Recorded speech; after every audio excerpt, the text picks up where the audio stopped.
नागपूरमध्ये association workshop surgeon नागपूरच्या नव्या कार्यकारिणीची स्थापना 12 एप्रिलला होणार आहे।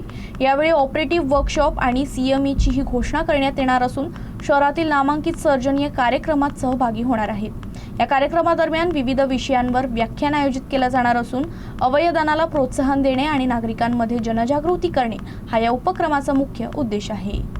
पेशंट व्हेंटिलेटरवर आहे तर आपण त्याची कन्सेंट तेव्हा नाही घेऊ शकत। त्याबद्दल आपण आधीच आपल्या फॅमिलीला सांगितलं की बुवा मला अवयव दान करायचे आहेत, तर फॅमिलीला पण खूप सोपं जातं अशा वेळेस, कारण की आपण हे प्रेडिक्ट नाही करू शकत की कधी कोणाचा मृत्यू होईल। पण जर मृत्यूनंतरही आपण जर त्या आपल्या कारण की ते आपल्या इतके जवळचे असतात, त्यांचं हृदय, त्यांचं किडनी किंवा त्यांचं लिव्हर आपण जर दान केलं तर त्या दानामुळे एकाला दुसऱ्याला जीवदान मिळू शकतं।